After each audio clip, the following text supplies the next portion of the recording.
देखिए, उत्तर प्रदेश में और वैसे तो पूरे देश में ही सभी जगह बहुत लंबे समय से ये होना शुरू हुआ है और अब वो चीज़ें बहुत ही कॉम्प्लेक्स हो चुकी हैं। वो है केंद्रीकरण की बात। धीरे-धीरे जो भी मंत्रिमंडल रहे दूसरा अभी हम लोगों ने कम से कम 5-7 ऐसे मंत्रिमंडल देखे हैं पीछे। इन सब में ऐसा हुआ है कि सारी पावर मुख्यमंत्री कार्यालय में पहले तो एनेक्सी होती थी, अब वो नया बन गया कार्यालय।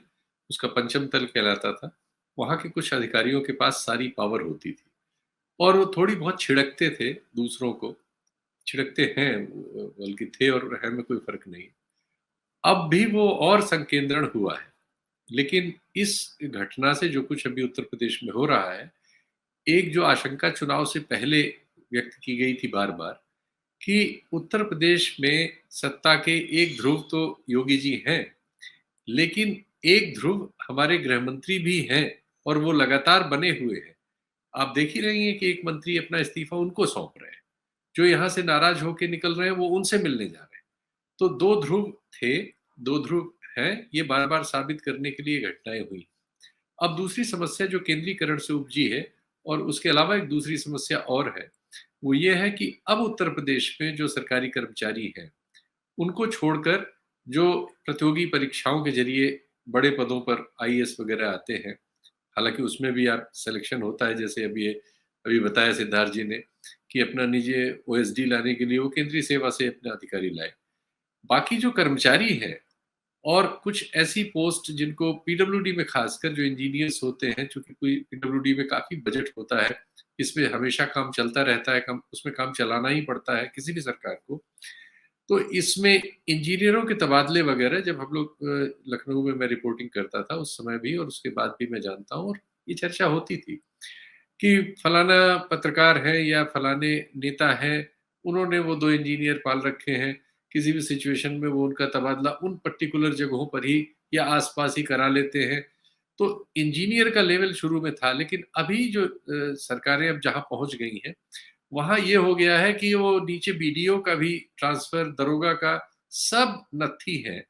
अब सबके ट्रांसफ़र पोस्टिंग जो है, राजनैतिक या दूसरी चीज़ जो बहुत कॉमन प्रचलन में है, रिश्वत देना, इसी माध्यम से होता है। अभी जो पीडब्ल्यूडी में तबादले हुए थे, उसपे राइट विंग के कई जो सोशल मीडिया पे लिखने वाले, मुझे नहीं पता कि उनको हमारे गृह मंत्री जी केंद्रित कर रहे थे या वो अपने आप ऐसा कर रहे थे। उन्होंने पीडब्ल्यूडी के इन तबादलों पर भारी स्टोरीज़ चलाई थी। उन्होंने लिस्ट जारी की थी कि ये 32 या 33 पोस्ट्स ऐसी हैं पीडब्ल्यूडी में जो मलाईदार हैं और इसमें उन लोगों ने ही अपनी सीटें हासिल कर ली हैं, जो सपा के ज़माने में भी हासिल किए हुए थे, जो बसपा के ज़माने में भी हासिल किए हुए थे, जो मतलब उसमें जाति-वाति का भी उल्लेख वो कर रहे थे और उनके धर्म का भी उल्लेख कर रहे थे कि वो लोग जो हैं, उन्होंने ये सारी सीटें पैसा देके हासिल कर ली हैं, ऑक्शन हुआ है।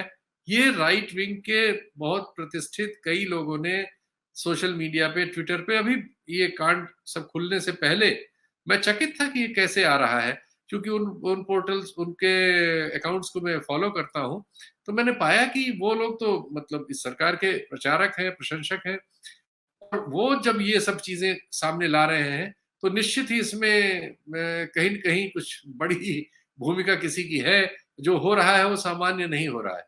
और आपने नतीजा देखा कि एक ओएसडी साहब जो है इस समय अब उनकी नौकरी यहाँ से लेके और केंद्र तक उस पे जाँच-वाँच हो रही है।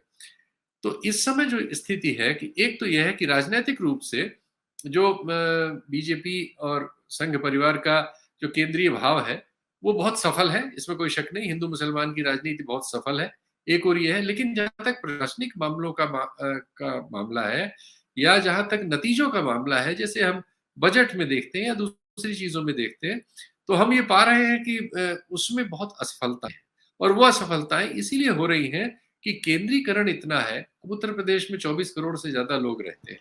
बहुत बड़ी प्रशासनिक मशीनरी है। ये बिल्कुल संभव ही नहीं है कि किसी पंचम तल में या किसी मुख्यमंत्री कार्यालय में 1 दर्जन या 5-6 लोग मिलके पूरे प्रदेश की हर चीज़ को मॉनिटर भी कर लें, सॉल्व भी कर लें और सुचारू रूप से भी चले और उसमें सफलता भी आए, ऐसा प्रैक्टिकली संभव नहीं है। ये तो बार-बार बात हुई कि एडमिनिस्ट्रेटिवली इतना बड़ा स्टेट मतलब एडमिनिस्टर नहीं किया जा सकता नॉर्मली। और जब भी ऐसा कुछ होगा तो वो बाद में वो पावर की लड़ाई में ही बदल जाता है, बदल रहा है। इतनी सफलताओं के बावजूद कि पहली बार बहुत समय के बाद एक मुख्यमंत्री पूरा 5 साल पूरा करने के बाद दूसरी बार काफ़ी अच्छा मत प्रतिशत लेके और काफ़ी सीटें लेके रिपीट हुआ है। लेकिन जो प्रशासनिक स्थिति है वो बहुत बुरी है और उसमें बहुत ही मतलब कठिनाइयाँ हैं। ये केंद्र में भी है, ये बात ऐसी नहीं कि सिर्फ़ उत्तर प्रदेश तक सीमित है, लेकिन अब बात उत्तर प्रदेश की इस समय हो रही है, इसलिए मैं कहूँगा कि ये जो केंद्रीकरण है, ये बहुत कठिनाइयाँ पैदा कर रहा है और इससे बहुत तरह के फ्रस्ट्रेशन है। ये चुनावी सफलताओं की वजह से इस पे एक चादर पड़ी हुई है, वरना नीचे सब सड़ गया है और बहुत बर्बाद है। उत्तर प्रदेश में इस समय भ्रष्टाचार जो नीचे जो जनता को सीधे-सीधे चुभता है, यानी थाने में या लोकल एडमिनिस्ट्रेशन में, तहसील में, जिले की कचहरी में, वो सब बियॉन्ड इमेजिनेशन है।